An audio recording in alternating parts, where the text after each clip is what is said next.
Capítulo 4. Sistemas de convicção, o poder para criar e o poder para destruir. Por trás de tudo que pensamos, vive tudo em que acreditamos, como o supremo véu de nossos espíritos. Antônio Machado. Ele era amargurado e cruel, alcoólatra e viciado em drogas, quase se matou várias vezes. Hoje, cumpre uma pena de prisão perpétua por assassinar uma caixa de loja de bebidas que se meteu em seu caminho. Tem 2 filhos, nascidos com uma diferença de apenas 11 meses, um dos quais cresceu para ser igual ao pai, um viciado em drogas que vivia de roubar e ameaçar os outros, até que também foi preso, por tentativa de homicídio. O irmão, no entanto, é uma história diferente, um homem que cria 3 filhos, gosta de seu casamento e parece ser realmente feliz. Como gerente regional de uma grande companhia nacional, considera que seu trabalho é ao mesmo tempo desafiador e compensador. Tem boas condições físicas, não é viciado nem em álcool, nem em drogas. Como esses 2 jovens puderam enveredar por rumos tão diferentes, criados praticamente no mesmo ambiente? Foi feita a mesma pergunta a ambos, em particular, sem que o outro soubesse, por que sua vida seguiu esse caminho. Por mais surpreendente que possa parecer, ambos deram a mesma resposta: o que mais eu poderia ser, tendo crescido com um pai assim? Muitas vezes somos seduzidos a acreditar que os eventos externos controlam nossa vida, e que o ambiente moldou o que somos hoje. Nunca se disse uma mentira maior. Não são os eventos externos em nossas vidas que nos moldam, mas sim as convicções sobre o que esses eventos significam. 2 homens são baleados no Vietnã e aprisionados na infame prisão de Oalo. Ficam isolados, acorrentados a blocos de cimento, são espancados a todo instante com correntes enferrujadas e torturados para fornecerem informações. Mas embora sofram os mesmos maus-tratos, formam convicções radicalmente diferentes sobre a experiência. Um homem conclui que sua vida está perdida, e comete suicídio para evitar qualquer dor adicional. O outro extrai desses eventos brutais uma crença mais profunda em si mesmo, em seu semelhante e no Criador, muito maior do que jamais teve antes. O capitão-geral de Koff usa sua experiência para lembrar às pessoas do mundo inteiro o poder do espírito humano para superar praticamente qualquer nível de dor, qualquer desafio ou qualquer problema. 2 mulheres completam 70 anos, mas cada uma assume uma visão diferente do fato. Uma sabe que sua vida se aproxima do fim. Para ela, 7 décadas de existência significam que o corpo deve estar se deteriorando, e é melhor começar a encerrar todas as suas questões inacabadas. A outra conclui que a capacidade de uma pessoa em qualquer idade depende de sua convicção e fixa um padrão mais elevado para si mesma. Decide que escalar montanhas pode ser um bom esporte para se começar aos 70 anos. Durante os 25 anos seguintes, ela se devota a essa nova aventura, escalando alguns dos picos mais altos do mundo, até que, na casa dos 90 anos, Hulda Crookes tornou-se a mulher mais velha a escalar o Monte Fuji. Como se pode constatar, nunca é o ambiente, nunca são os eventos de nossa vida, mas sim o significado que atribuímos aos eventos, como nós os interpretamos, o que molda quem somos hoje, e o que nos tornaremos amanhã. São as convicções que fazem a diferença entre uma vida inteira de alegre contribuição e uma existência de sofrimento e desolação. São as convicções que separam um Mozart de um Manson. São as convicções que levam alguns indivíduos a se tornarem heróis, enquanto outros levam vidas de silencioso desespero. Para que nossas convicções são projetadas? Constituem a força orientadora para nos dizer o que levará à dor e o que levará ao prazer. Sempre que algo acontece em sua vida, seu cérebro formula 2 indagações. 1. Isso vai significar dor ou prazer? 2. O que devo fazer agora para evitar a dor ou obter o prazer? As respostas a essas 2 perguntas baseiam-se em nossas convicções, e as convicções são impulsionadas pelas generalizações, a respeito do que aprendemos que pode levar à dor e ao prazer. Essas generalizações guiam todas as nossas ações, e com isso o rumo e qualidade de nossa vida. As generalizações podem ser muito úteis, são apenas a identificação de, por exemplo, o que lhe permite abrir uma porta. Você olha antes, mas de um modo geral tem certeza de que a porta se abrirá se virar a maçaneta para a direita ou esquerda, se puxar ou empurrar. Por que acredita nisso? Porque sua experiência com portas lhe proporcionou referências suficientes para criar um senso de certeza que lhe permite agir. Sem esse senso de certeza, seríamos virtualmente incapazes de sair de casa, guiar um carro, usar um telefone ou fazer qualquer das dezenas de coisas que fazemos num dia. As generalizações simplificam a vida e nos permitem funcionar. Infelizmente, as generalizações em áreas mais complexas de nossa vida podem simplificar em excesso, e às vezes criar convicções restritivas. Talvez você não tenha conseguido êxito em alguns empreendimentos ao longo de sua vida e, com base nisso, desenvolveu a convicção de que é incompetente. A partir do momento em que acredita nisso, pode se tornar uma profecia que se realiza por si mesma. Pode dizer a si mesmo: por que tentar, se não terei êxito? Ou talvez tenha tomado algumas decisões insatisfatórias na vida profissional ou nos relacionamentos, e interpretou que isso significa que vai sempre sabotar a si mesmo. Ou talvez, na escola, não aprendia tão depressa quanto pensava que as outras crianças aprendiam, e em vez de considerar a ideia de que tinha uma estratégia de aprendizado diferente, pode ter concluído que tinha uma incapacidade de aprender. Em outro nível, o preconceito racial não é abastecido por uma generalização indiscriminada a respeito de todo um grupo de pessoas? O desafio de todas essas generalizações é o fato de se tornarem limitações sobre decisões futuras a respeito de quem você é e do que é capaz de fazer. Precisamos lembrar de que a maioria das convicções é de generalizações sobre nosso passado, baseadas em interpretações de experiências agradáveis e dolorosas. O desafio é triplo. 1. A maioria das pessoas não decide conscientemente em que vai acreditar. 2. Muitas vezes as convicções baseiam-se em interpretações errôneas de experiências passadas. E 3. Depois que assumimos uma convicção, esquecemos que há apenas uma interpretação. Passamos a tratar nossas convicções como se fossem realidades, como se fossem o Evangelho. Na verdade, raramente, se é que alguma vez, questionamos nossas convicções antigas.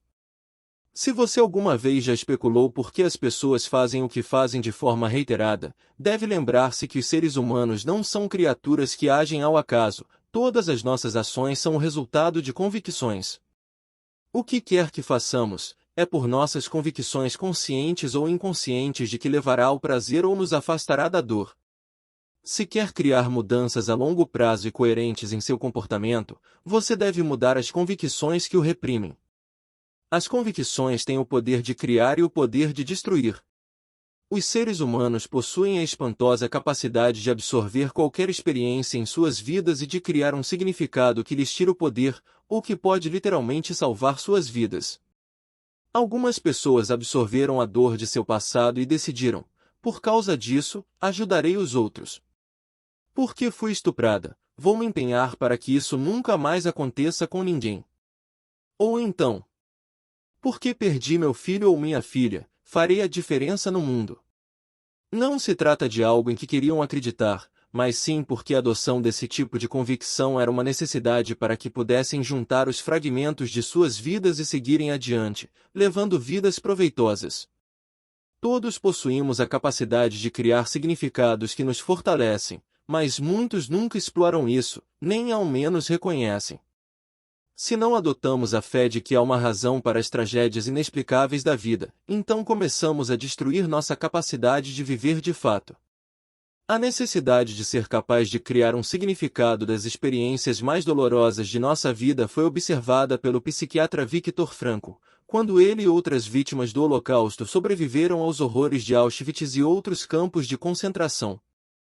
Frankl disse que as poucas pessoas especiais que conseguiram sobreviver àquele inferno na Terra partilhavam uma coisa em comum: foram capazes de suportar e transformar a experiência, encontrando um significado fortalecedor para sua dor. Desenvolveram a convicção de que, por terem sofrido e sobrevivido, poderiam contar a história e cuidar para que nenhum outro ser humano jamais tivesse de sofrer assim de novo. As convicções não se limitam ao impacto sobre nossas emoções ou ações. Podem literalmente mudar nossos corpos, em questão de momentos. Tive o prazer de entrevistar o professor de Yale e autor de best-sellers Dr. Bernie Siegel. Ao conversarmos sobre o poder da convicção, Bernie partilhou comigo um pouco da pesquisa que realizará com pessoas que sofriam de distúrbios de personalidade múltipla.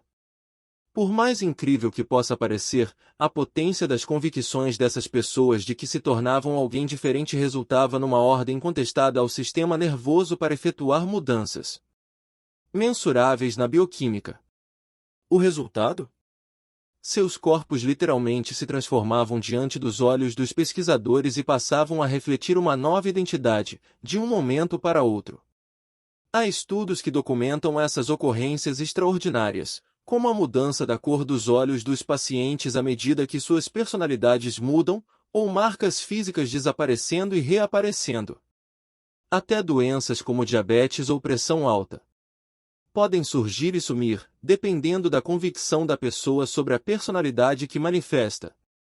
As convicções possuem até mesmo a capacidade de prevalecer sobre o impacto de drogas no corpo. Embora a maioria das pessoas acredite que as drogas curam, estudos da nova ciência da psiconeuroimunologia, o relacionamento mente-corpo, começaram a confirmar o que muitos já suspeitavam há séculos. Nossas convicções sobre a doença e seu tratamento desempenharam um papel tão significativo, talvez ainda maior, quanto o próprio tratamento. O Dr. Henry Becher, da Universidade de Harvard, realizou amplas pesquisas que demonstram com clareza que podemos muitas vezes conceder o crédito a uma droga, quando na verdade é a convicção do paciente que faz a diferença. Uma demonstração disso foi uma experiência inovadora em que 100 estudantes de medicina foram convidados a participar nos testes de duas novas drogas. Uma lhes foi descrita como um superestimulante, numa cápsula vermelha, a outra como um supertranquilizante, numa cápsula azul. Sem que os estudantes soubessem, os conteúdos das cápsulas foram trocados, a vermelha continha um barbitúrico, e a azul uma anfetamina. Mesmo assim, metade dos estudantes desenvolveu reações físicas que acompanhavam suas expectativas, exatamente o oposto da reação química que as drogas deveriam produzir em seus corpos. Esses estudantes não receberam apenas placebos, tomaram drogas de verdade. Mas suas convicções prevaleceram sobre o impacto químico da droga em seus corpos. Como o Dr. Becher mais tarde declarou, a utilidade de uma droga é uma decorrência direta não apenas de suas propriedades químicas, mas também da convicção do paciente na utilidade e eficácia da droga. As drogas nem sempre são necessárias, mas a convicção na recuperação sempre é. Norman Cousins. Tive o privilégio de conhecer Norman Cousins por quase 7 anos, e fui bastante afortunado para gravar sua última entrevista, apenas um mês antes de sua morte. Nessa entrevista, ele contou uma história sobre a intensidade com que as convicções alteram o corpo físico. Numa partida de futebol americano, em Monterey Park, uma comunidade suburbana de Los Angeles, várias pessoas apresentaram os sintomas de intoxicação alimentar. O médico no local deduziu que a causa era um certo refrigerante das máquinas automáticas, porque todos os pacientes haviam-no comprado antes de passarem mal. Foi dado um aviso pelo sistema de alto-falantes, pedindo que ninguém tomasse mais o refrigerante das máquinas, pois algumas pessoas estavam passando mal, descrevendo-se os sintomas. Houve um pandemônio imediato nas arquibancadas, com pessoas vomitando e desmaiando às dezenas. Até algumas pessoas que nem haviam chegado perto das máquinas de refrigerantes começaram a passar mal. As ambulâncias dos hospitais locais tiveram o maior trabalho naquele dia, transportando multidões de torcedores doentes.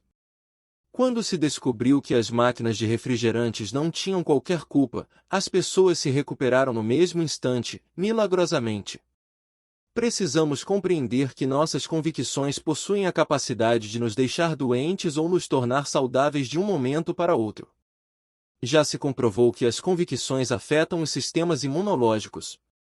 E, mais importante ainda, as convicções podem nos proporcionar a determinação de agir, ou enfraquecer e destruir nosso ímpeto. Neste momento, as convicções estão moldando como você reage ao que acaba de ler e o que fará com o que está aprendendo neste livro. Às vezes desenvolvemos convicções que criam limitações ou forças dentro de um contexto muito específico, por exemplo, como nos sentimos em relação à capacidade de cantar ou dançar, consertar um carro ou fazer cálculos. Outras convicções são tão generalizadas que dominam praticamente todos os aspectos de nossa vida, de forma negativa ou positiva. Chamo-as de convicções globais. As convicções globais são as enormes convicções que temos a respeito de tudo em nossa vida, convicções sobre nossas identidades, pessoas, trabalho, tempo, dinheiro, e até a própria vida, diga-se de passagem. Essas vastas generalizações são com frequência formuladas como são, a vida é, eu sou, as pessoas são. Como se pode muito bem imaginar, as convicções desse tamanho e extensão podem moldar e impregnar cada aspecto de nossa vida. A boa notícia a respeito é que, efetuando uma única mudança numa convicção global restritiva, você pode praticamente mudar todos os aspectos de sua vida num momento. Lembre-se, uma vez aceitas, nossas convicções tornam-se ordens inquestionáveis para o sistema nervoso e possuem o poder de expandir ou destruir as possibilidades do nosso presente e futuro. Se queremos dirigir nossa vida, então devemos assumir um controle consciente de nossas convicções. E para fazer isso, precisamos primeiro compreender o que realmente são e como se formam. O que é uma convicção? O que é uma convicção, afinal? Muitas vezes, ao longo da vida, falamos sem termos uma ideia nítida do que são de fato. A maioria das pessoas trata uma convicção como se fosse uma coisa, quando na verdade é um sentimento de certeza em relação a algo. Se você diz que acredita que é inteligente, o que diz na verdade é: tenho certeza de que sou inteligente. Esse senso de certeza permite-lhe explorar recursos que proporcionam resultados inteligentes. Todos temos as respostas dentro de nós para tudo virtualmente.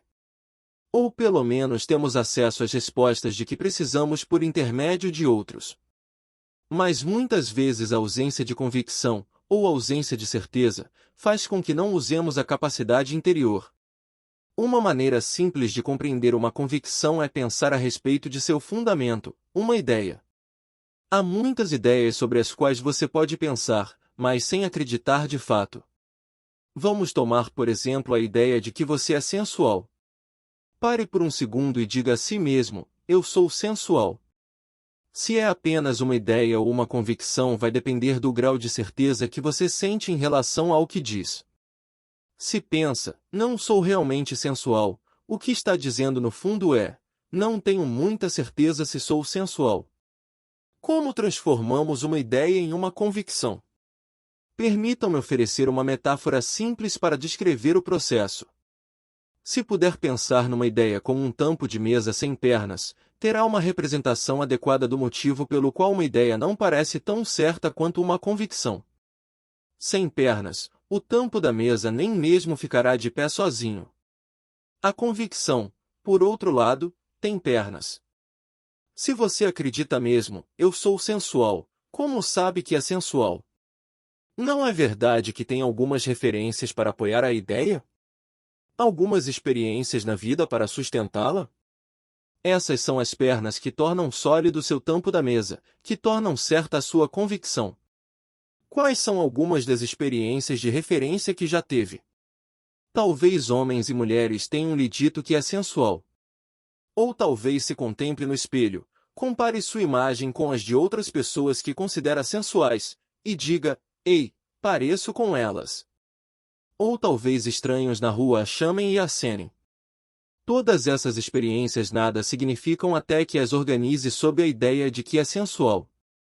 Ao fazer isso, as pernas fazem com que se sinta firme em relação à ideia, e a levam a começar a acreditar nela. Sua ideia se torna certa e é agora uma convicção.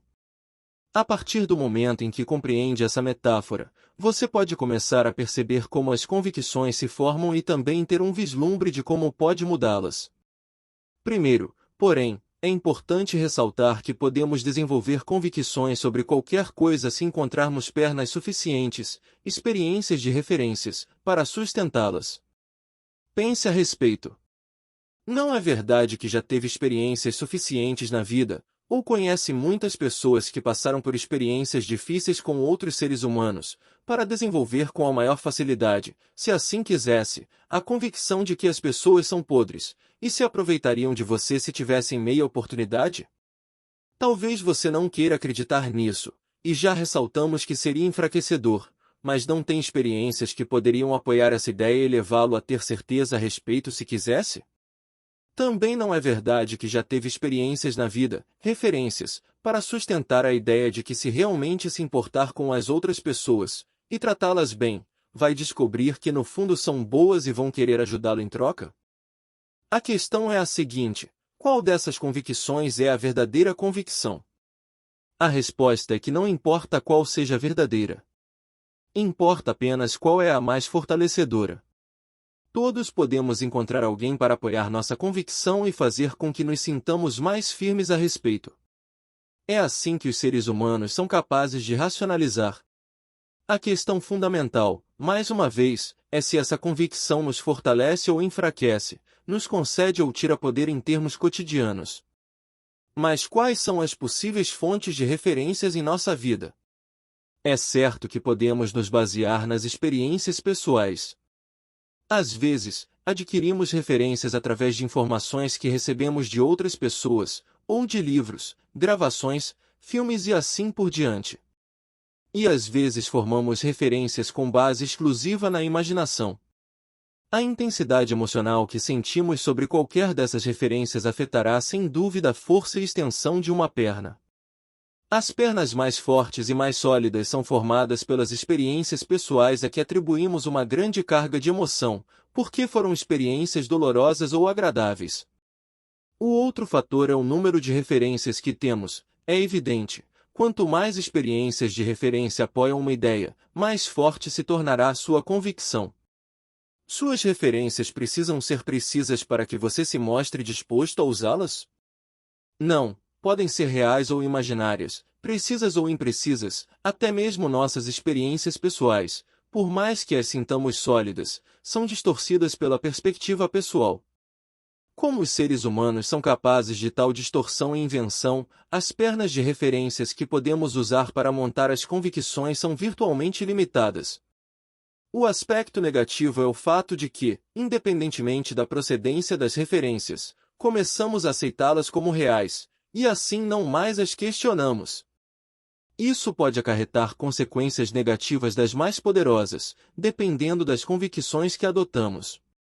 Da mesma forma, possuímos a capacidade de usar referências imaginárias para nos impelir na direção de nossos sonhos. As pessoas conseguem imaginar algo de uma forma bem vívida, como se tivessem passado pela experiência concreta. Isso acontece porque o cérebro não é capaz de perceber a diferença entre algo que imaginamos de uma forma vívida e algo que experimentamos de fato. Com intensidade emocional e repetições suficientes, o sistema nervoso experimenta algo como real, mesmo que ainda não tenha ocorrido. Cada grande realizador que já entrevistei possuía a capacidade de adquirir a certeza de que poderia ter êxito, embora ninguém jamais tivesse feito aquilo antes. Foram capazes de criar referências onde não existiam referências e realizar o que parecia impossível. Qualquer pessoa que use um computador deve reconhecer o nome, Microsoft. O que a maioria das pessoas não sabe é que Bill Gates, o cofundador dessa companhia, não era apenas algum gênio que deu sorte, mas uma pessoa que entrou em ação sem quaisquer referências para apoiar sua convicção. Quando soube que uma companhia de Albuquerque estava desenvolvendo algo chamado de computador pessoal que precisava de um software BASIC, ele a procurou e prometeu que entregaria esse programa, embora não o tivesse na ocasião. Depois que assumiu o compromisso, ele tinha de encontrar um jeito. A capacidade de criar um senso de certeza foi sua verdadeira genialidade. Muitas pessoas eram tão inteligentes quanto Bill Gates, mas ele usou a certeza para explorar seus recursos. Em poucas semanas, junto a um sócio, projetou uma linguagem que tornava uma realidade o computador pessoal. Ao assumir o compromisso e encontrar um meio de realizá-lo, Bill Gates desencadeou naquele dia uma série de eventos que mudariam a maneira como as pessoas fazem negócios, tornando-se um bilionário aos 30 anos de idade. A certeza encerra o poder. Você conhece a história da milha em 4 minutos? Durante milhares de anos, as pessoas mantiveram a convicção de que era impossível para um ser humano correr a milha em menos de 4 minutos. Em 1954, no entanto, Roger Bannister rompeu essa imponente barreira de convicção. Ele se lançou a realizar o impossível não apenas pela prática física, mas também por ensaiar constantemente o evento em sua mente, rompendo a barreira dos 4 minutos tantas vezes, com tanta intensidade emocional, que criou referências vívidas, as quais se tornaram uma ordem incontestada ao sistema nervoso para produzir o resultado. Muitas pessoas não percebem, no entanto, que o aspecto mais importante de sua conquista foi o que fez pelos outros. Em toda a história da raça humana, ninguém jamais conseguirá correr a milha em menos de 4 minutos, mas, um ano depois de Roger romper a barreira dos 4 minutos, 37 outros corredores também o fizeram. Sua experiência proporcionou-lhes referências bastante fortes para criar um senso de certeza de que também poderiam fazer o impossível. E no ano seguinte, 300 outros corredores conseguiram realizar a façanha. A convicção que se torna verdade para mim é a que me permite o melhor uso de minha força, o melhor meio de acionar minhas virtudes. André Gide. As pessoas desenvolvem com frequência convicções limitadoras sobre quem são e do que são capazes. Porque não conseguiram no passado, acreditam que também não conseguirão no futuro. Em decorrência, por medo da dor, passam a focalizar constantemente que são realistas. A maioria das pessoas que dizem a todo instante vamos ser realistas está na verdade apenas vivendo no medo, com pavor de outro desapontamento. Por medo, desenvolvem convicções que as levam a hesitar, a não se empenharem por completo. E por isso obtêm resultados limitados. Os grandes líderes raramente são realistas. São inteligentes e objetivos, mas não são realistas pelos padrões das outras pessoas. O que é ser realista para uma pessoa, no entanto, é totalmente diferente do ser realista de outra, com base em suas referências. Gandhi acreditava que poderia conquistar a autonomia para a Índia sem uma oposição violenta à Grã-Bretanha. Algo que nunca fora feito antes. Não estava sendo realista, mas sem dúvida demonstrou ser acurado. Da mesma forma, não era realista para um homem acreditar que poderia proporcionar felicidade ao mundo pela construção de um parque de fantasias no meio de um laranjal, e cobrar as pessoas não apenas pelos passeios nos brinquedos, mas também pela mera entrada. Na ocasião, não existia no mundo um parque assim. Contudo, Walt Disney tinha um senso de certeza como poucas outras pessoas que já passaram por este mundo, e seu otimismo transformou as circunstâncias. Se vai cometer um erro na vida, então erre por superestimar sua capacidade, desde que isso não ponha sua vida em risco, é claro. Diga-se de passagem que isso é algo difícil de fazer, já que a capacidade humana é muito maior do que a maioria das pessoas jamais sonhou. Muitos estudos já focalizaram as diferenças entre as pessoas deprimidas e as extremamente otimistas. Depois de tentar aprender uma nova habilidade, os pessimistas sempre se mostraram mais acurados sobre a maneira como o fizeram, enquanto os otimistas encaram seu comportamento como mais eficaz do que na realidade. Só que essa avaliação irrealista do próprio desempenho é o segredo do sucesso futuro. Invariavelmente, os otimistas acabam dominando a habilidade, enquanto os pessimistas fracassam. Por quê? Os otimistas são aqueles que, apesar de não terem referências para o sucesso, ou sequer referências para o fracasso, conseguem ignorar as referências, deixando desarmados tampos de mesa cognitivos como eu fracassei, ou não posso ter êxito. Em vez disso, os otimistas produzem referências de fé, invocando sua imaginação para se projetarem a fazer alguma coisa diferente na próxima vez e terem sucesso. É essa capacidade especial, esse foco determinado, que lhes permite persistirem, até conquistarem as distinções que os colocam no topo da escada. A razão pela qual o sucesso se esquiva à maioria das pessoas é o fato de terem referências insuficientes de êxito no passado. Mas um otimista opera com referências como o passado não é igual ao futuro.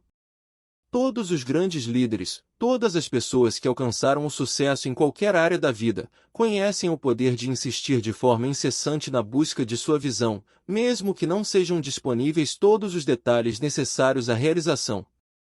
Se você desenvolve o senso de certeza absoluta que as convicções poderosas proporcionam, então pode realizar praticamente qualquer coisa, inclusive aquelas que as outras pessoas têm certeza que são impossíveis. Só na imaginação dos homens é que cada verdade encontra uma existência efetiva e inegável. A imaginação, não a invenção, é a suprema mestra da arte, tanto quanto da vida. Joseph Conrad.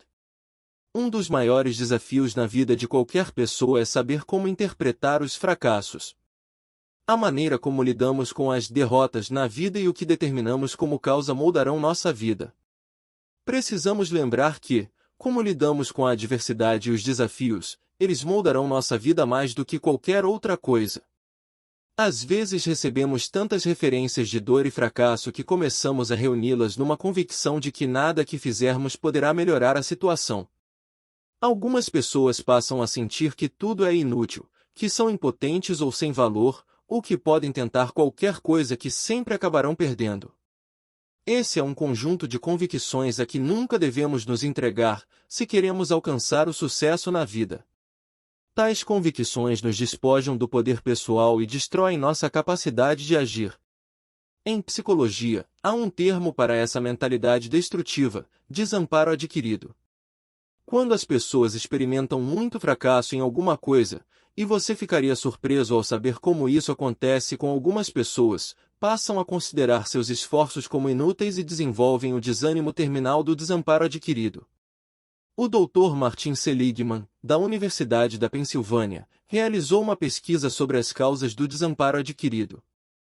Em seu livro Aprenda a Ser Otimista, ele relata 3 padrões de convicções específicos que nos levam a nos sentirmos impotentes e desamparados, e podem destruir praticamente todos os aspectos de nossa vida. Chama essas 3 categorias de permanência. Muitos dos maiores realizadores dos Estados Unidos conseguiram alcançar o êxito apesar de esbarrarem em enormes problemas e barreiras. A diferença entre eles e os que desistem se encontra em suas convicções sobre a permanência, ou sua ausência, dos problemas. Os realizadores raramente, se é que alguma vez, consideram um problema como permanente, enquanto os fracassados acham que até os menores problemas são permanentes.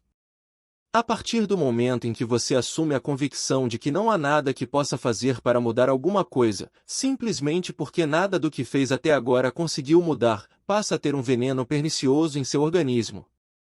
Há 8 anos, quando alcancei o fundo do poço e me desesperei da possibilidade de algum dia inverter a situação, achei que meus problemas eram permanentes.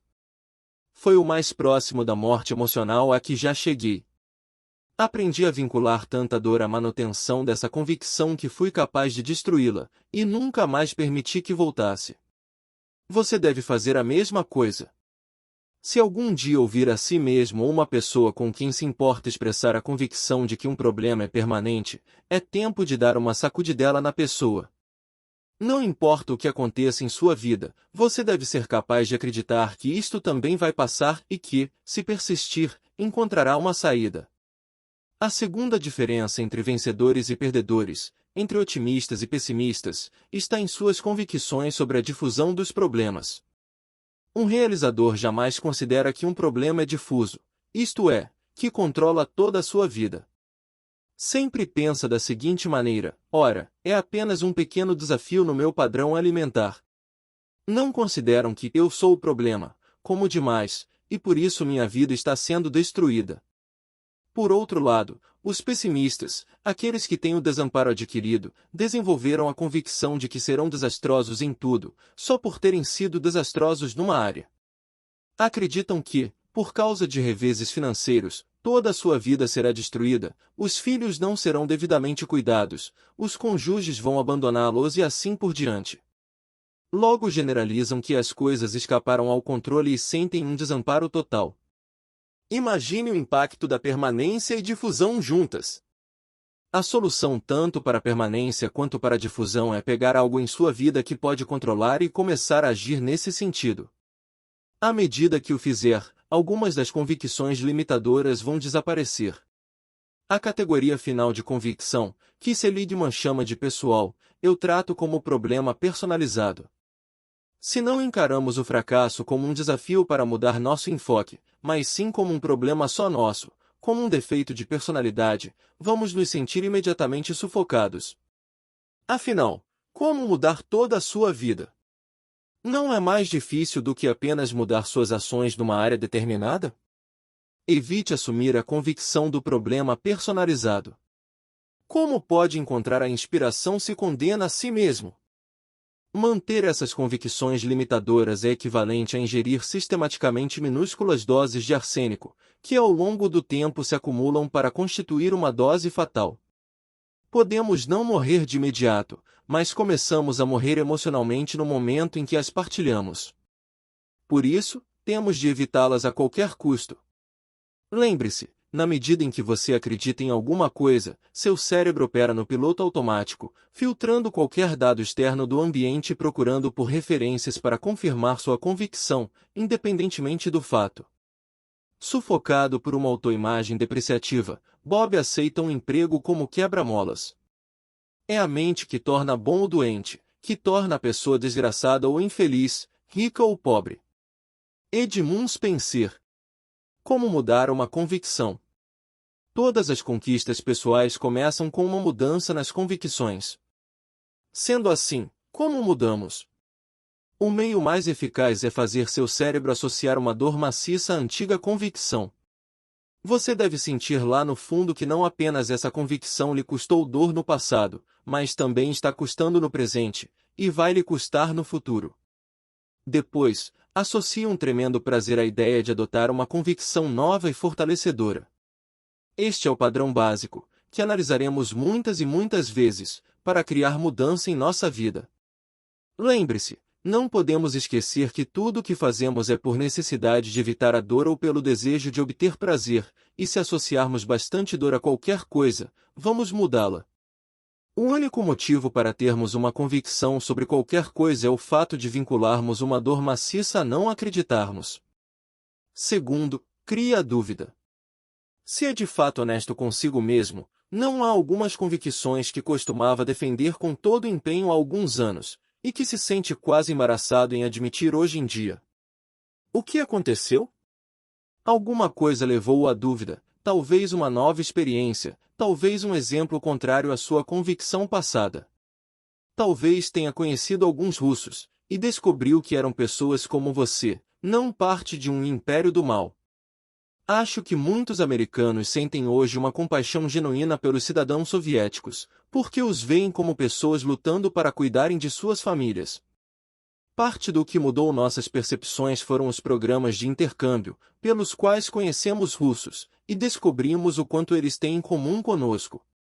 Tivemos novas experiências, que nos levaram a questionar, interromperam nossos padrões de certeza e sacudiram nossas pernas de referência. Contudo, a experiência nova por si só não garante uma mudança na convicção. As pessoas podem ter uma experiência que vai contra sua convicção, mas a reinterpretam da maneira que querem para reforçar a convicção. Saddam Hussein demonstrou isso durante a guerra no Golfo Pérsico, ao insistir que estava vencendo, apesar da destruição ao seu redor. Num nível pessoal, uma mulher em um dos meus seminários começou a experimentar alguns estados mentais e emocionais um tanto singulares, acusando-me de ser um nazista, e de envenenar as pessoas na sala com um gás invisível, que entrava pela tubulação do ar-condicionado. Quando tentei acalmá-la, falando mais devagar, um método para fazer uma pessoa relaxar, ela declarou: "Estão vendo? Sua voz já começa a engrolar." Não importava o que acontecesse, ela conseguiria usar para reforçar sua convicção de que estávamos todos sendo envenenados. Ao final, consegui romper seu padrão. Como se faz isso? Falaremos a respeito no próximo capítulo. As novas experiências só desencadeiam a mudança se nos levam a questionar nossas convicções. Lembre-se, sempre que acreditamos em alguma coisa, não mais a questionamos por qualquer forma. No momento em que começamos a questionar honestamente nossas convicções, não mais as sentimos como certezas absolutas. Começamos a sacudir as pernas de referência de nossa mesa cognitiva e, em decorrência, passamos a perder o sentimento de certeza absoluta. Você já duvidou alguma vez de sua capacidade de fazer algo? Como foi? É bem provável que tenha se formulado algumas indagações indevidas, como: e se eu estragar tudo? E se não der certo? E se não gostarem de mim? Mas as indagações podem ser fortalecedoras se as usarmos para avaliar a validade de convicções que talvez tenhamos assumido às cegas. O fato é que muitas de nossas convicções baseiam-se em informações que recebemos de outras pessoas e que deixamos de questionar na ocasião. Se as analisarmos, podemos descobrir que aquilo em que acreditamos inconscientemente por anos pode ter se baseado em falsas pressuposições. Se você usa uma máquina de escrever ou um computador, tenho certeza de que vai apreciar este exemplo. Por que acha que a disposição das letras, números e símbolos em 99% de todos os aparelhos de escrever é universalmente aceita? Por falar nisso, essa disposição dos caracteres é conhecida como QWERTY. Se você bate a máquina, sabe que esses são os caracteres no lado esquerdo da fileira superior do teclado. É evidente que essa disposição foi projetada como a configuração mais eficiente para aumentar a velocidade da datilografia, certo? A maioria das pessoas jamais questionou, afinal, a QWERTY existe há 120 anos. Mas, na verdade, a QWERTY é a mais ineficiente configuração que se pode imaginar. Muitos programas, como o teclado simplificado Dvorak, já demonstraram que reduzem os erros e aumentam a velocidade de uma forma radical. O fato é que a QWERTY foi deliberadamente projetada para diminuir a velocidade da datilografia, numa época em que os componentes da máquina de escrever eram tão lentos que emperravam se o operador batia muito depressa. Por que persistimos no teclado QWERTY durante 120 anos? Em 1882, quando quase todos batiam a máquina pelo método de Catamilho, uma mulher que desenvolvera o método de datilografia com 8 dedos foi desafiada a uma competição por outro professor. Para representá-la, ela contratou um datilógrafo profissional, um homem que memorizara o teclado QWERTY. Com a vantagem da memorização e o método dos 8 dedos, ele conseguiu vencer o competidor, que usava o método Catamilho de 4 teclado diferente. Daí por diante, o teclado QWERTY tornou-se o padrão para a rapidez, e ninguém jamais questionou a referência para determinar até que ponto era válida. Quantas outras convicções você tem na como as pessoas devem se comportar? Ou que habilidades seus filhos têm que está deixando de questionar? Convicções enfraquecedoras que você aceitou e limitam sua vida, e nem mesmo percebe. Se você questiona qualquer coisa com bastante insistência, acabará por duvidar. Isso inclui coisas em que acredita de uma forma absoluta, acima e além de qualquer dúvida. Anos atrás, tive a oportunidade singular de trabalhar com o Exército dos Estados Unidos, com o qual negociei um contrato para redução de prazos de treinamento em áreas especializadas. Meu trabalho foi tão bem sucedido que recebi uma classificação de segurança máxima, e pude fazer contato com um alto dirigente da CIA, um homem que subira da base ao topo da organização. Quero falar aqui sobre o esquema que ele e outros iguais desenvolveram para abalar e mudar as convicções de uma pessoa. Era uma técnica absolutamente espantosa. Eles criam um ambiente que leva a pessoa a duvidar daquilo em que sempre acreditou, e depois lhes oferecem novas ideias e experiências para basear a adoção de novas convicções. Observar a rapidez com que eles podem mudar uma convicção de alguém é quase assustador, e ao mesmo tempo fascinante. Aprendi a usar essas técnicas em mim mesmo para eliminar as convicções enfraquecedoras e substituí-las pelas fortalecedoras. Nossas convicções têm níveis diferentes de intensidade e certeza emocional, e é importante saber até que ponto são de fato intensas. Classifico as convicções em 3 categorias: opiniões, convicções e crenças. Uma opinião é algo sobre o qual sentimos uma certeza relativa, mas a certeza é apenas temporária, porque pode ser mudada com facilidade. Nosso tampo de mesa cognitivo apoia-se em pernas de referências inseguras e não confirmadas, que podem ser baseadas em impressões. Por exemplo, muitas pessoas achavam no início que George Bush era fraco, baseadas apenas em sua voz.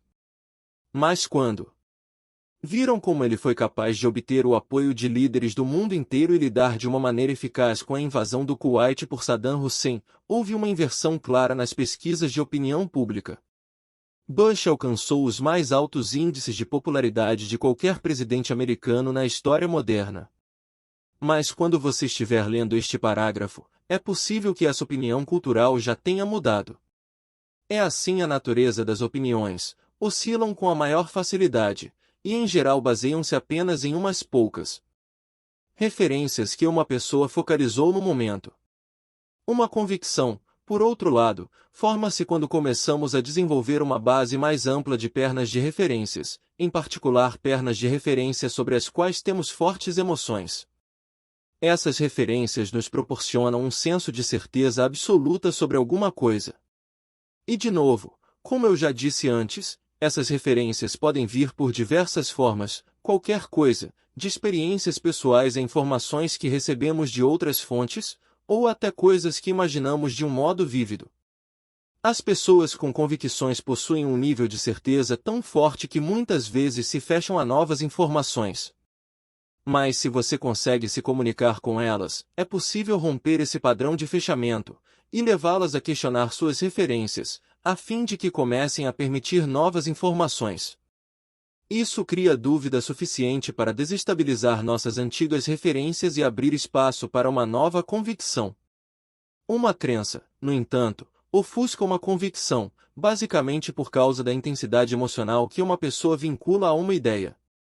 Uma pessoa que tem urna crença não apenas sente certeza, mas também fica furiosa se sua crença é sequer questionada.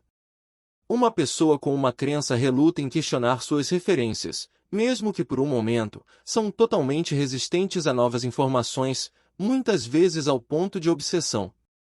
Por exemplo, os fanáticos ao longo dos séculos sustentaram a crença de que sua visão de Deus é a única correta, e são capazes até de matar para manter essa crença. A crença de autênticos fiéis também tem sido explorada por pseudo-salvadores, encobrindo suas intenções assassinas com disfarces de santidade. Foi o que levou aquele grupo de pessoas vivendo na Guiana a envenenar os próprios filhos e depois a si mesmos, bebendo Kool-Aid misturado com cianureto, por orientação do louco messiânico Jim Jones. A crença fervorosa, sem dúvida, não é uma propriedade exclusiva dos fanáticos. Pertence a qualquer pessoa com um grau bastante alto de empenho e dedicação a uma ideia, princípio ou causa. Por exemplo, alguém que discorde com veemência da prática de testes nucleares subterrâneos tem uma convicção, mas alguém que toma uma ação, mesmo uma ação que outros não aceitem nem aprovem, como uma manifestação de protesto no local, tem uma crença. Alguém que lamenta o estado da educação pública tem uma convicção, mas aquele que se oferece como voluntário num programa de alfabetização, para tentar fazer uma diferença, tem uma crença. Alguém que fantasia sobre possuir uma equipe de hóquei no gelo tem uma opinião sobre seu desejo, mas alguém que faz o que for preciso para reunir os recursos necessários, a fim de comprar uma equipe, tem uma crença. Qual é a diferença? Obviamente, está nas ações que a pessoa se mostra disposta a tomar. Alguém com uma crença é tão exaltado em sua convicção que até se torna disposto a correr o risco de rejeição ou bancar o tolo, em prol de sua crença. Provavelmente o principal fator que separa a convicção da crença é que uma crença em geral é desencadeada por eventos emocionais significativos, durante os quais o cérebro faz a seguinte associação: a menos que eu acredite nisso, sofrerei uma tremenda dor. Se eu mudasse essa convicção, então estaria renunciando a toda a minha identidade, tudo que minha vida representou, por anos. Manter a crença torna-se, assim, essencial para a própria sobrevivência da pessoa. Pode ser perigoso, pois sempre que não admitimos sequer considerar a possibilidade de que nossas convicções sejam imprecisas, estamos nos aprisionando na rigidez, que pode em última análise nos condenar ao fracasso a longo prazo. Às vezes pode ser mais apropriado ter uma convicção sobre alguma coisa, em vez de uma crença. No lado positivo, as crenças, pela paixão que nos inspiram, podem ser fortalecedoras, porque nos obrigam a agir. Segundo o Dr. Robert P. Abelson, professor de Psicologia e Ciência Política na Universidade de Yale. As convicções são como posses, e as crenças são apenas posses mais estimadas, que permitem a um indivíduo trabalhar com fervor para a realização de objetivos, projetos e desejos, coletivos e individuais. Com frequência, a melhor coisa que se pode fazer para alcançar o domínio em qualquer área de sua vida é elevar uma convicção ao nível de crença. Lembre-se de que a crença tem o poder de impeli-lo à ação, de empurrá-lo por meio de todos os obstáculos. As convicções também podem fazer isso, mas algumas áreas de sua vida podem exigir a intensidade emocional adicional da crença. Por exemplo, a crença de nunca permitir que adquira peso em excesso vai compeli-lo a fazer saudáveis opções de estilo de vida, de uma forma sistemática, permitindo-lhe desfrutar mais a vida, e talvez até poupando de um ataque cardíaco. A crença de que é uma pessoa inteligente, capaz de sempre encontrar um meio de inverter as situações, pode ajudá-lo a superar alguns dos momentos mais difíceis em sua vida. Mas como podemos criar uma crença? 1. Comece pela convicção básica.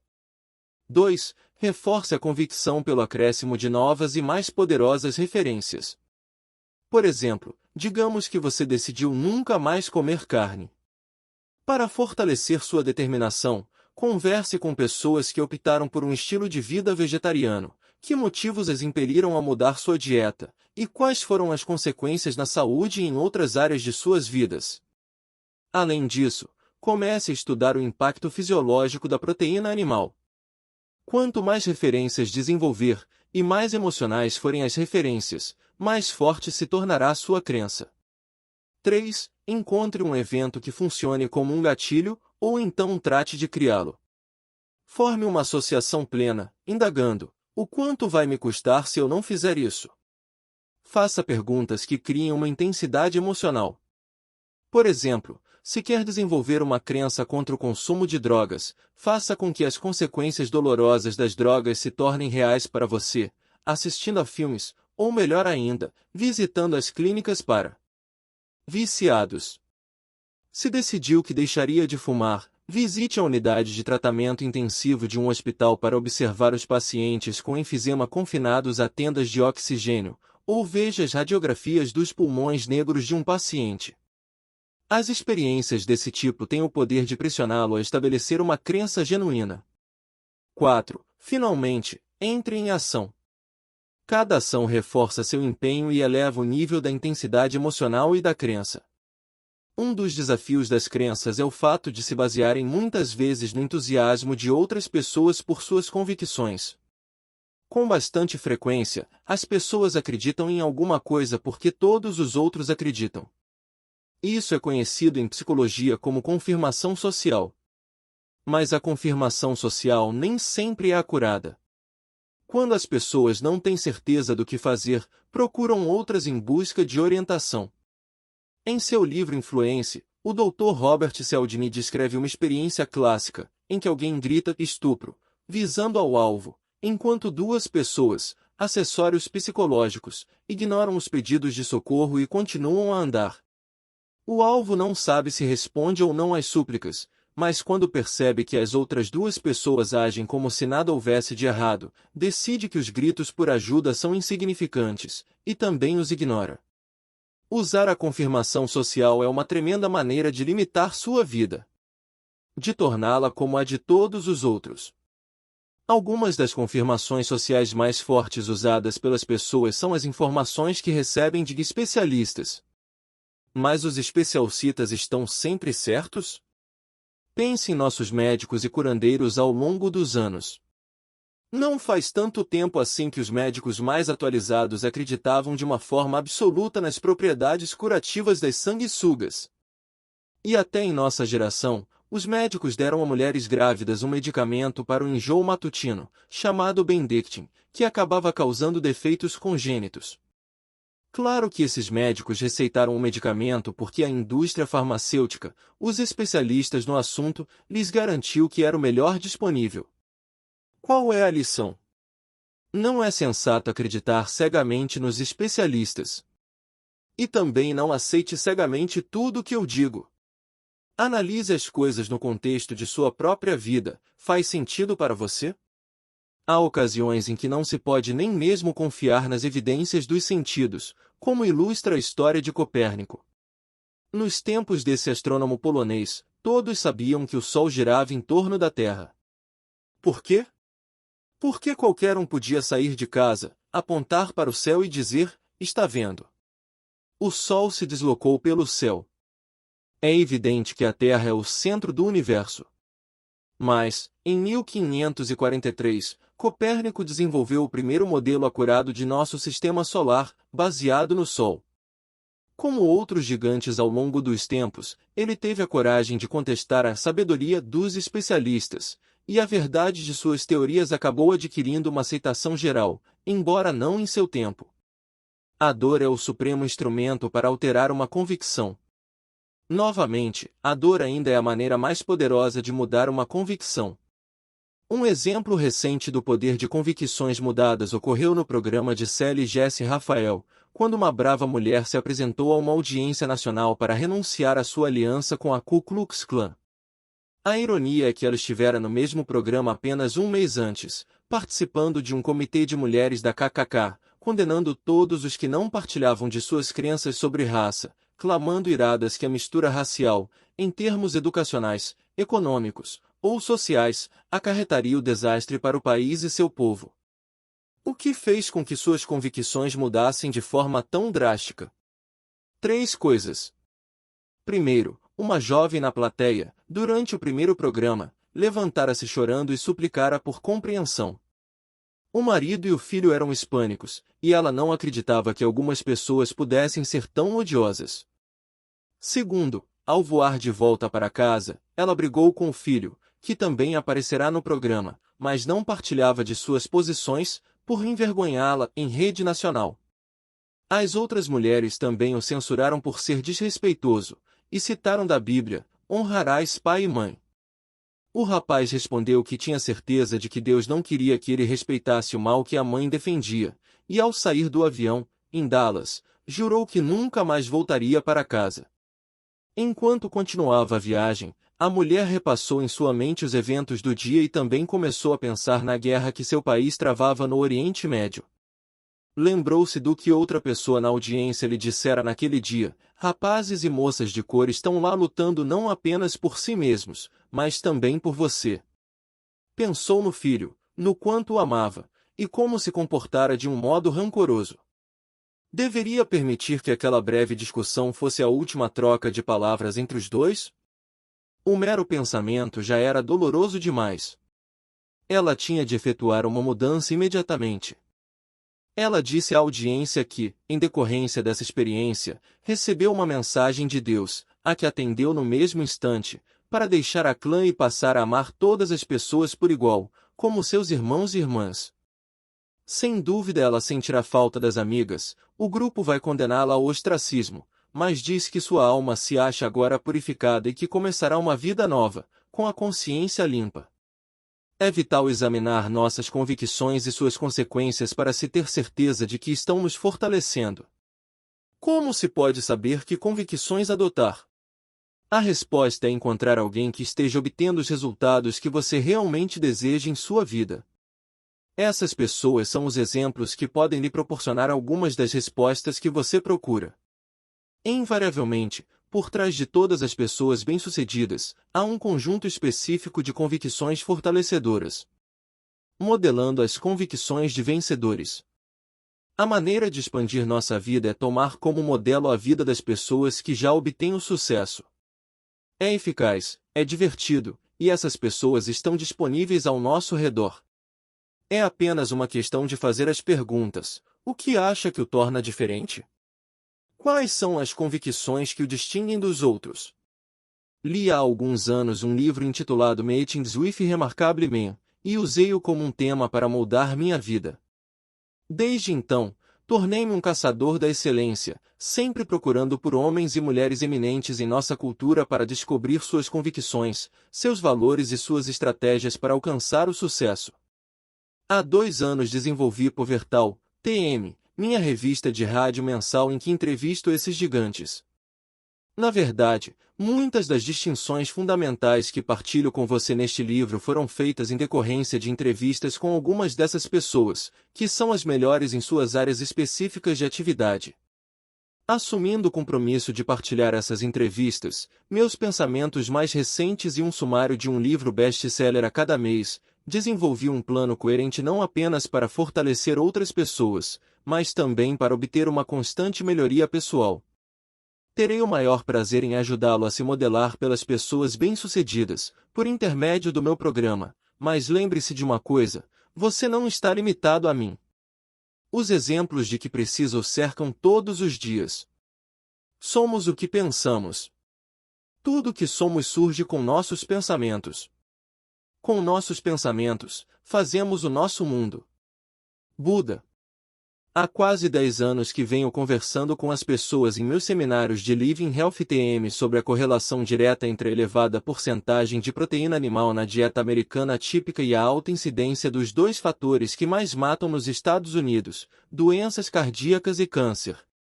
Ao fazer isso, contesto um dos sistemas de convicção que moldou da forma mais significativa nosso destino físico durante os últimos 35 anos, o plano dos 4 grupos alimentares básicos, que recomenda porções generosas e diárias de carne de boi, galinha ou peixe.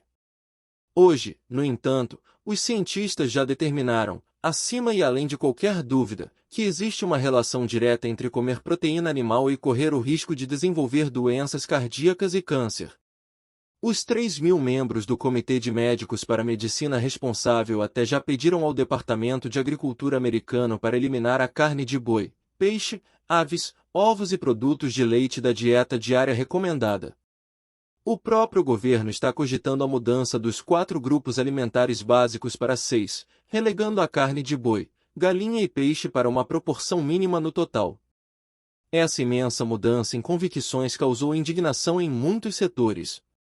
Creio que isso segue um padrão que podemos encontrar ao longo da história e de nossa cultura, e que é o seguinte. Como o filósofo alemão Arthur Schopenhauer declarou, toda a verdade passa por 3 estágios. Primeiro, é ridicularizada. Segundo, enfrenta uma violenta oposição. Finalmente, é aceita como evidente. Essas ideias já foram ridicularizadas, agora, enfrentam uma violenta oposição. Acabarão sendo aceitas. Mas só depois de muitas outras pessoas caírem doentes, ou até morrerem, por causa de suas convicções limitadoras sobre a importância de quantidades excessivas de proteína animal em seus corpos. Também temos nos negócios um conjunto de falsas convicções, que nos conduzem por uma estrada de frustração econômica, e até mesmo de desastre em potencial. Nossa economia enfrenta desafios em quase todos os setores. Por quê? Encontrei uma pista num artigo que li na revista Forbes de março de 1991. O artigo descreve 2 carros, o Laser da Chrysler Plymouth e o Eclipse da Mitsubishi, e ressalta que a Chrysler conseguiu apenas uma média de 13 vendas por revendedor para seu carro, enquanto a média da Mitsubishi foi superior a 100. Você pode dizer, qual é a novidade? Os japoneses estão dando uma surra nas companhias americanas em venda de carros. Mas o fato singular sobre esses 2 carros é que são exatamente iguais, foram construídos em sociedade pelas 2 companhias. A única diferença entre o Laser e o Eclipse está no nome e na companhia que o vende. Como é possível? Talvez você já tenha adivinhado a resposta. As pesquisas que investigaram a causa da discrepância nas vendas indicaram que as pessoas querem comprar carros japoneses porque acreditam que possuem uma qualidade superior. O problema, neste caso, é que se trata de uma falsa convicção. O carro da companhia americana possui a mesma qualidade, porque é o mesmo carro. Por que os consumidores acreditariam nisso?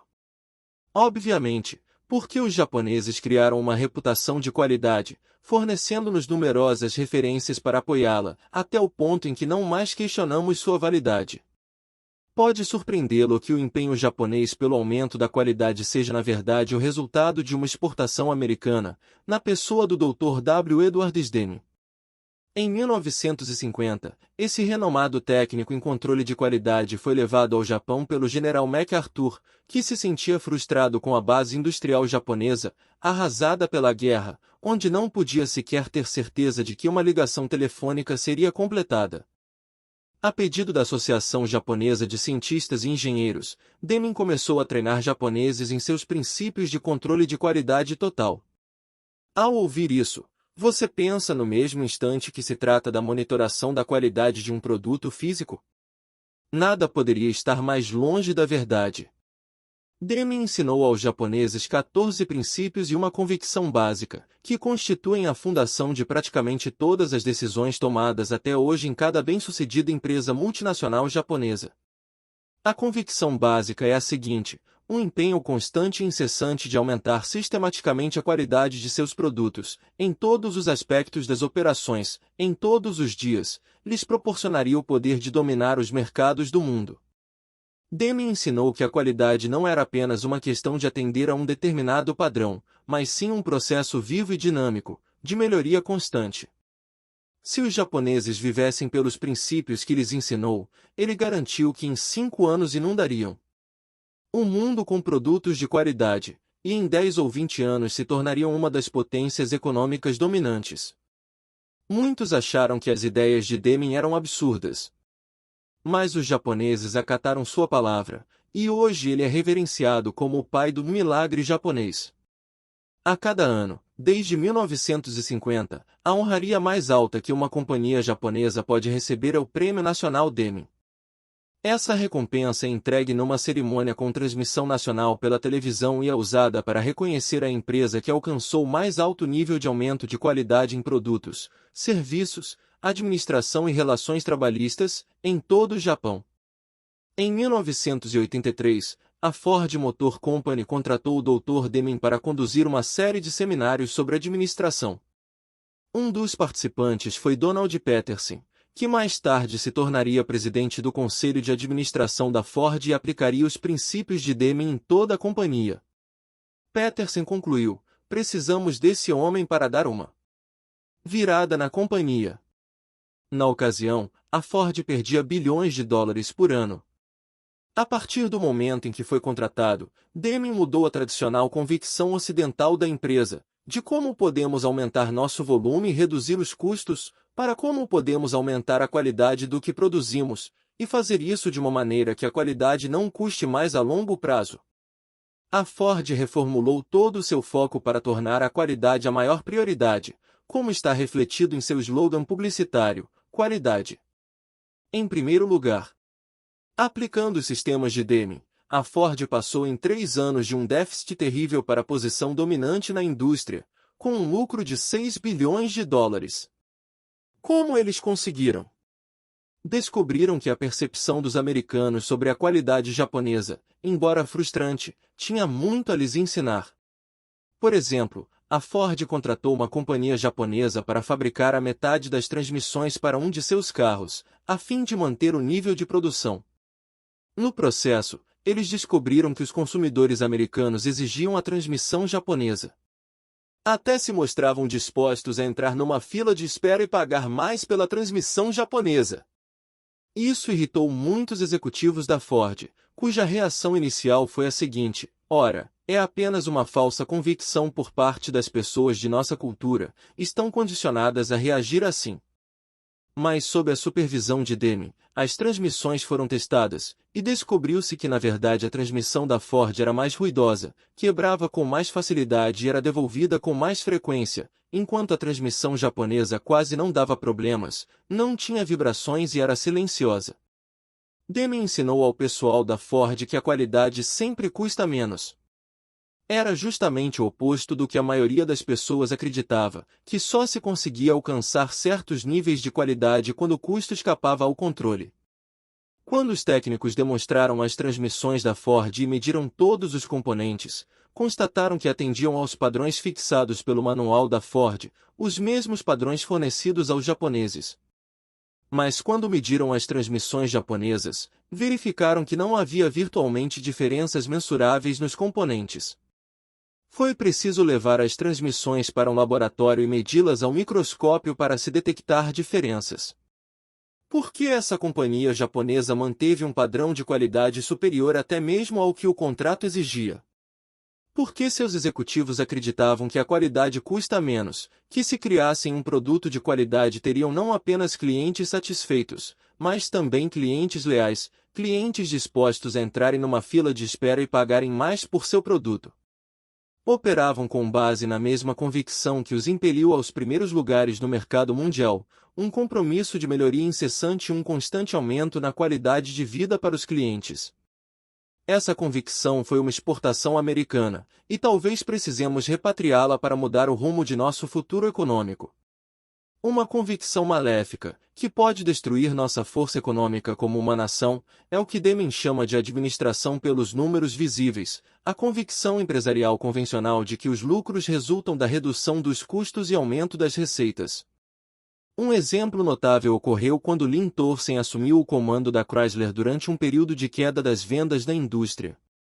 Thorsen tentou aumentar a receita, mas ainda mais importante, tratou de reduzir o custo. Como? Despediu 2/3 do pessoal de engenharia. A curto prazo, parecia que ele tomara a decisão certa. A lucratividade disparou, e ele foi considerado um herói. Em poucos anos, porém, a Chrysler enfrentava outra vez dificuldades financeiras. O que aconteceu? Claro que não houve apenas um fator. A longo prazo, no entanto, as decisões de Thorsen podem ter destruído a base de qualidade da qual dependia o sucesso da empresa.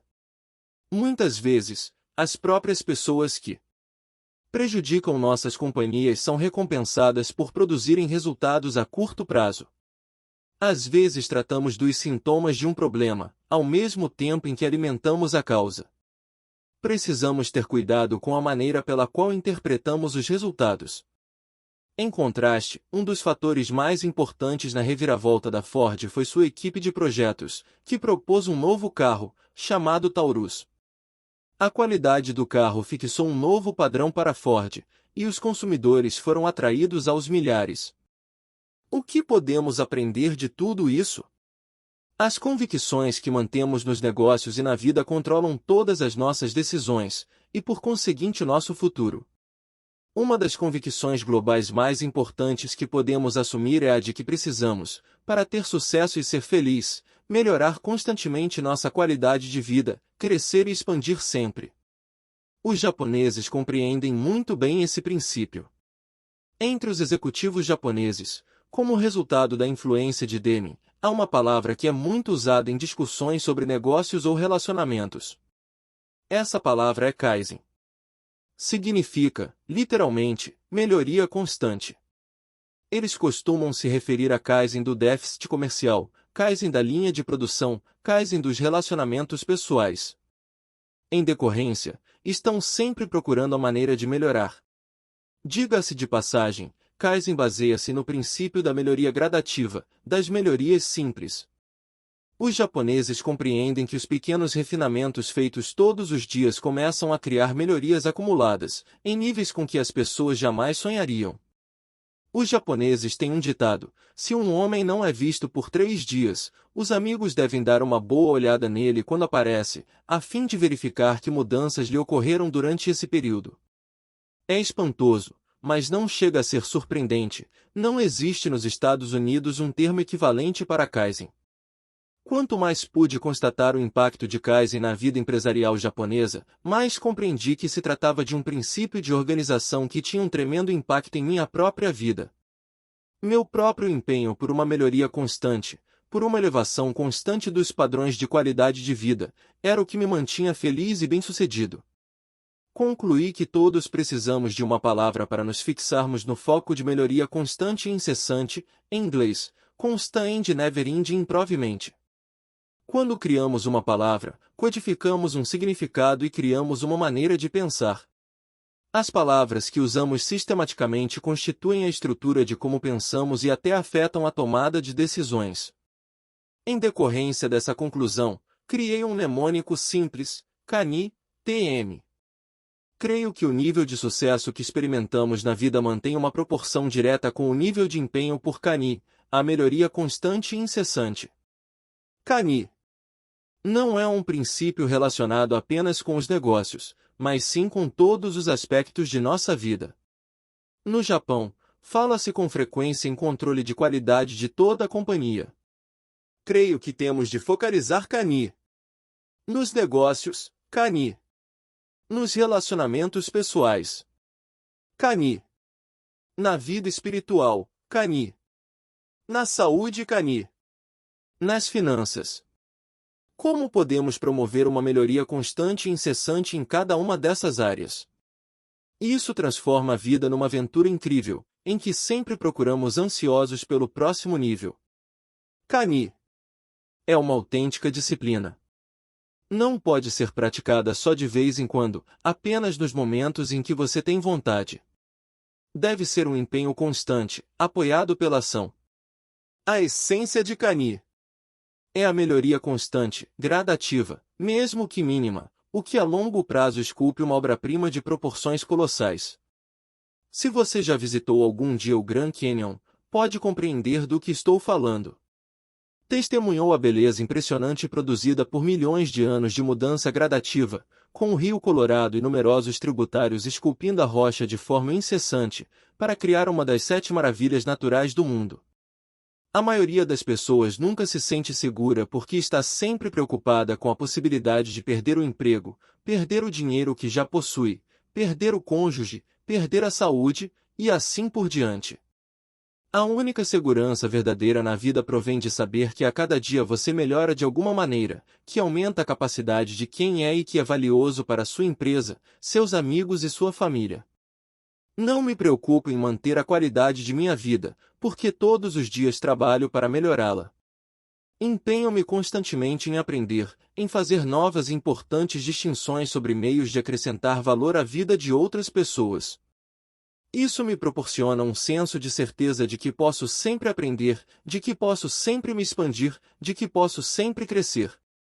Cani não significa que você nunca vai experimentar contestações.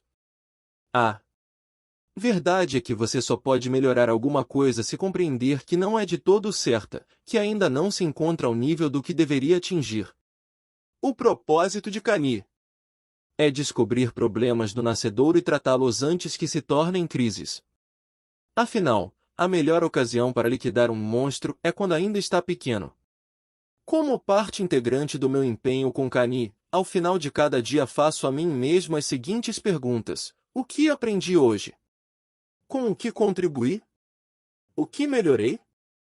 O que desfrutei? Se a cada dia você melhora sua capacidade de desfrutar a vida, passa a experimentá-la num nível de riqueza com que a maioria das pessoas nem mesmo sonha. Pequenas melhorias são críveis e por isso viáveis. Pat Riley, que foi dos Los Angeles Lakers, é o treinador mais vitorioso na história do basquete profissional americano. Alguns dizem que ele teve sorte, por contar com jogadores excepcionais. É verdade que ele teve mesmo atletas incríveis, mas muitas outras pessoas dispuseram de recursos para o êxito e não o conseguiram de uma forma tão sistemática. A capacidade de Pat para o sucesso baseou-se em seu compromisso com Cani. Ele disse que, no início da temporada de 1986, tinha um grande desafio nas mãos. Muitos jogadores haviam realizado o que julgavam ser a sua melhor temporada no ano anterior, e mesmo assim perderam para o Boston Celtics. Em busca de um plano viável para levar seus jogadores a um nível superior, ele optou pelo tema das pequenas melhorias. Convenceu-os de que aumentar a qualidade de seu jogo em apenas 1%, sobre o melhor de cada um, faria uma grande diferença na temporada.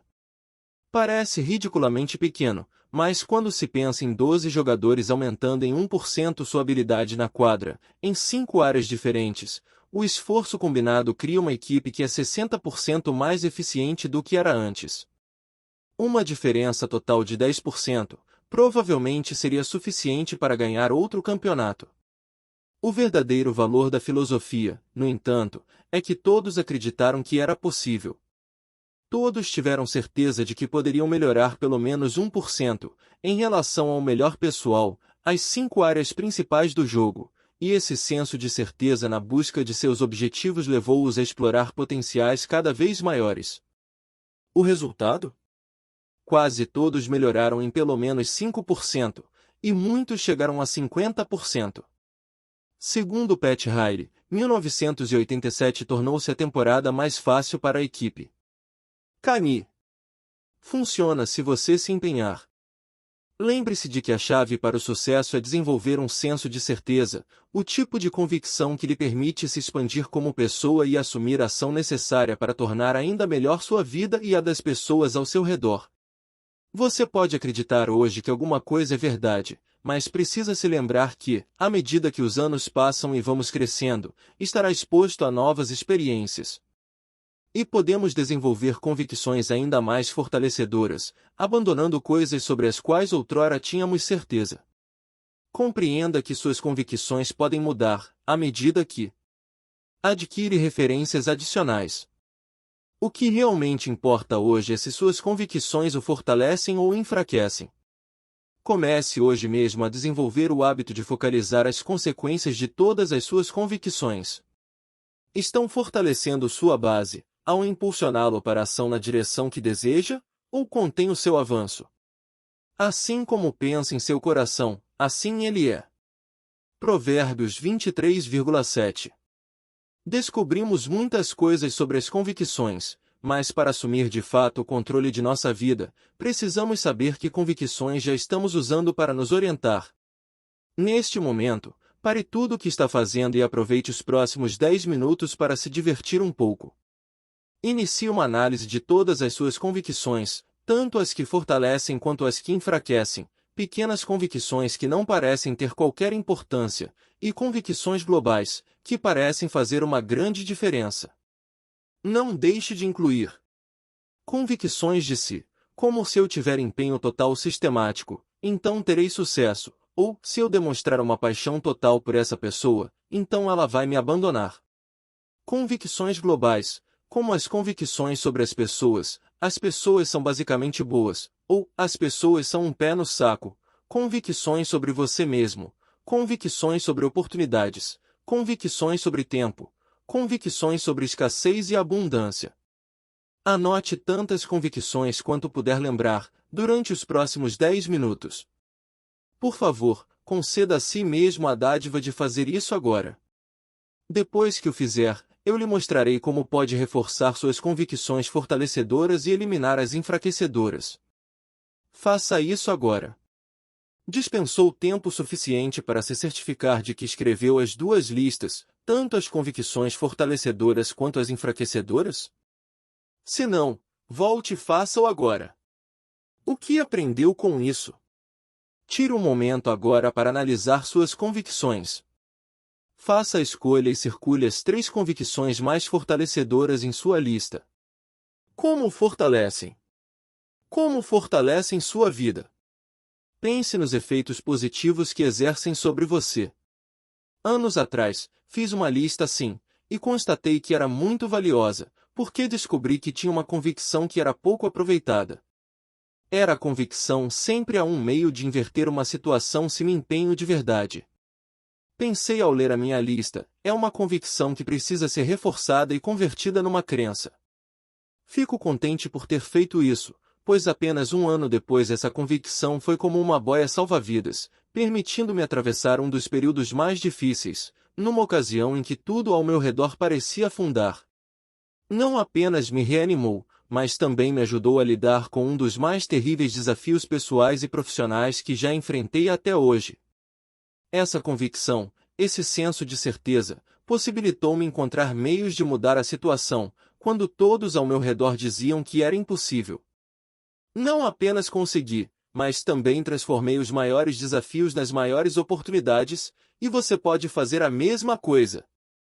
Analise sua lista e reforce sua intensidade emocional e o senso de certeza de que essas convicções são verdadeiras e reais, e assim podem orientar seus comportamentos futuros. Convicções fortalecedoras. Convicções enfraquecedoras. Agora, vamos verificar suas convicções limitadoras. Ao analisá-las, pode determinar algumas das consequências que essas convicções acarretam? Circule as duas convicções mais enfraquecedoras. Decida agora, de uma vez por todas, que você não está mais disposto a pagar o preço que essas convicções cobram de sua vida. Lembre-se de que, se começar a duvidar das convicções e questionar sua validade, pode eliminar as pernas de referências para que não causem mais qualquer impacto em você. Tire essas pernas de certeza debaixo de suas convicções enfraquecedoras, fazendo para si mesmo algumas das seguintes perguntas. 1. Até que ponto essa convicção é ridícula ou absurda? 2. A pessoa com a qual aprendi esta convicção podia ser tomada como modelo nesta área? 3. Em última análise, o quanto vai me custar, em termos emocionais, se eu não me livrar dessa convicção? 4. O quanto vai me custar, em relação a relacionamentos, se eu não me livrar dessa convicção? 5. O quanto vai me custar, em termos físicos, se eu não me livrar dessa convicção? 6. O quanto vai me custar, em termos financeiros, se eu não me livrar dessa convicção? 7. O quanto vai me custar, em relação à família e pessoas amadas, se eu não me livrar dessa convicção? Se você dispensou tempo suficiente para responder essas perguntas com toda a sinceridade, pode descobrir que as convicções enfraqueceram de forma significativa sob a análise das indagações. Agora, crie uma associação plena com tudo que essas convicções têm lhe custado e com o custo real no futuro, se não mudá-las. Vincule uma dor tão intensa que vai querer se livrar dela para sempre, e depois, finalmente, decida fazer isso agora. Não podemos nos livrar de um padrão sem substituí-lo por outro. Por isso, neste momento, escreva os substitutos para as duas convicções limitadoras que acabou de eliminar. Qual é a antítese? Por exemplo, se você tinha a convicção de que nunca poderei ter êxito porque sou mulher, sua nova convicção pode ser porque sou mulher, disponho de recursos com que nenhum homem jamais poderá contar. Quais são algumas das referências que você tem para apoiar essa ideia, a fim de que comece a sentir certeza a respeito? À medida que reforça e fortalece essa convicção, começará a orientar seu comportamento de uma maneira inteiramente nova e mais fortalecedora. Se não tem obtido os resultados que deseja em sua vida, sugiro que pergunte a si mesmo, em que eu teria de acreditar para alcançar o sucesso aqui? Ou, quem já conquistou o sucesso nessa área, e no que eles acreditam, de uma forma diferente da minha, sobre o que é possível? Ou, em que é necessário acreditar para ter êxito? Você pode muito bem descobrir a convicção básica de que tem se esquivado. Se experimenta a dor, caso se sinta contestado, frustrado ou irado, pode querer perguntar a si mesmo, em que eu teria de acreditar para me sentir assim? O milagre desse processo simples é que vai revelar convicções que você nem imaginava que possuía. Por exemplo, se você se sente deprimido e pergunta a si mesmo em que terei de acreditar para me sentir deprimido, provavelmente pensará em algo relacionado com o futuro, como as coisas nunca vão melhorar ou não há esperança. Quando ouvir essas convicções verbalizadas, pode muito bem pensar, não acredito nisso. Estou me sentindo mal agora, mas sei que não ficará ruim para sempre. Isso também vai passar. Ou pode simplesmente concluir que uma convicção de ter problemas em caráter permanente é destrutiva e que nunca mais vai admiti-la. Enquanto avalia essas convicções limitadoras, observe como seus sentimentos mudam. Compreenda, acredite e confie que, se mudar o significado de qualquer evento em sua mente, mudará imediatamente como se sente e o que faz, e assim mudará suas ações e transformará seu destino. Mudar o que alguma coisa significa mudará as decisões que você toma. Lembre-se, nada na vida tem qualquer significado a não ser aquele que você mesmo concede. Portanto, trate de fazer uma opção consciente pelos significados mais sintonizados com o destino que escolheu para si mesmo. As convicções possuem o terrível potencial de criar ou destruir. Creio que você pegou este livro porque lá no fundo decidiu que não se contentará com menos do que o melhor de que sabe que é capaz. Quer mesmo controlar o poder de criar a visão que deseja, em vez de destruir seus sonhos? Então aprenda a escolher as convicções que o fortalecem, crie as crenças que o impelem na direção do destino que aproveita o que há de melhor em você. Sua família, sua empresa, sua comunidade e seu país não merecem menos do que isso. Liderança e o poder da convicção.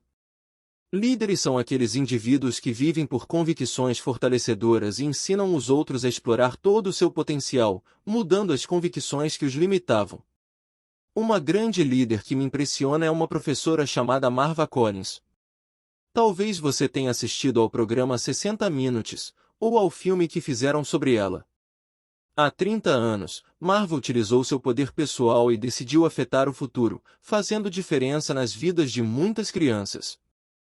Seu desafio, quando obteve seu primeiro emprego de professora num lugar que muitos consideravam como um gueto de Chicago, seus alunos do segundo grau já haviam decidido que não queriam aprender coisa alguma. Um ponto que você verá reiterado neste livro, muitas vezes, é que quando duas pessoas se encontram, a que tomou uma decisão real, ou seja, a que tem um empenho ao nível mais profundo, sempre acaba influenciando a outra se houver um contato genuíno. A missão de Marva era transformar as vidas daquelas crianças. Ela não tinha uma mera convicção se podia causar um impacto sobre as crianças, possuía uma crença fervorosa e profunda de que as influenciaria para o bem.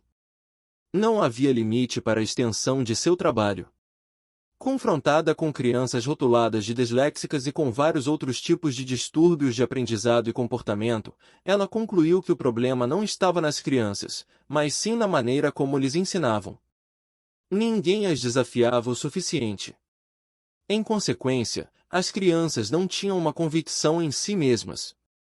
Não tinham referências de serem pressionadas a avançar e descobrir quem realmente eram, ou do que eram capazes.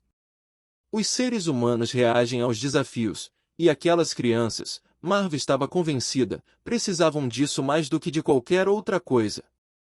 Por isso, ela descartou todas as cartilhas antigas, e passou a ensinar Shakespeare, Sófocles e Tolstói. Os outros professores disseram coisas como, não há a menor possibilidade. Essas crianças nunca vão entender. E como se pode imaginar, muitos atacaram Marva em termos pessoais, alegando que ela ia destruir as vidas das crianças. Mas os alunos de Marva não apenas compreenderam o material, como também se desenvolveram. Por quê? Porque ela acreditava com o maior fervor na singularidade do espírito de cada criança e em sua capacidade de aprender qualquer coisa. Comunicava-se com tanta sintonia e amor que as levou a acreditarem em si mesmas, algumas pela primeira vez em suas jovens vidas. Os resultados que ela obteve por décadas, de uma forma sistemática, foram extraordinários. Conheci Marva e a entrevistei na escola preparatória West City, a escola particular que ela fundou, fora do sistema escolar de Chicago. Depois do encontro, decidi entrevistar alguns alunos. O primeiro que abordei tinha 4 anos, com um sorriso encantador. Apertei sua mão. Oi. Sou Tony Robbins. Como vai, Sr. Robbins? Meu nome é Talmadge Griffin. Tenho 4 anos. O que gostaria de saber? Diga-me, Talmadge, o que está estudando agora? Estudo uma porção de coisas, Sr. Robbins. Que livros leu recentemente? Acabei de ler Ratos e Homens, de John Steinbeck. Não preciso dizer que fiquei muito impressionado. Perguntei sobre o livro, imaginando que ele responderia que era a história de 2 caras, chamados George e Lenin. O protagonista principal é. A esta altura, eu já me tornará um crente. Indaguei o que ele aprenderá com o livro. Sr. Robbins, este livro não me fez apenas aprender. O livro impregnou minha alma. Comecei a rir. E o que significa impregnar? Difundir por toda parte, respondeu ele, para em seguida me oferecer uma definição mais completa do que eu poderia dar aqui. E o que o comoveu tanto nesse livro, Talmadge?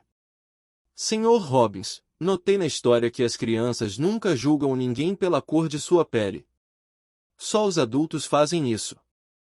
O que aprendi foi que um dia me tornarei um adulto, mas nunca esquecerei as lições de uma criança.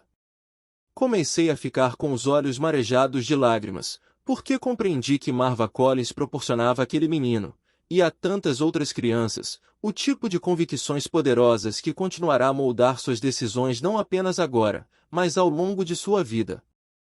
Marva aumenta a qualidade de vida de seus alunos pela utilização dos 3 princípios de organização de que falei no início deste livro, leva-os a se manterem num padrão mais alto, ajuda-os a adotarem convicções novas e fortalecedoras, o que lhes permite romper as limitações antigas, e apoia tudo isso com as habilidades específicas e estratégias necessárias para um sucesso permanente. Os resultados? Seus alunos se tornam não apenas confiantes, mas também competentes. São impressionantes os resultados imediatos, em termos de excelência acadêmica, e os efeitos do processo em suas vidas cotidianas são ainda mais profundos. Ao final, perguntei a Talmade: qual é a coisa mais importante que a Sra. Collins lhe ensinou? O mais importante que a Sra. Collins me ensinou é que a sociedade pode prever, mas somente eu posso determinar meu destino. Talvez todos nós precisemos lembrar as lições de uma criança.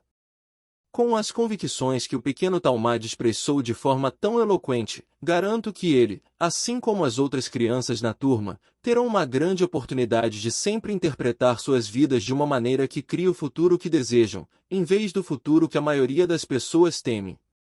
Vamos analisar o que aprendemos até agora. Não temos mais a menor dúvida de que existe um poder dentro de nós que precisa ser despertado. Esse poder começa com a capacidade de tomar decisões conscientes que moldem nosso destino. Mas há uma convicção básica que devemos explorar, e essa convicção pode ser encontrada em sua resposta à pergunta: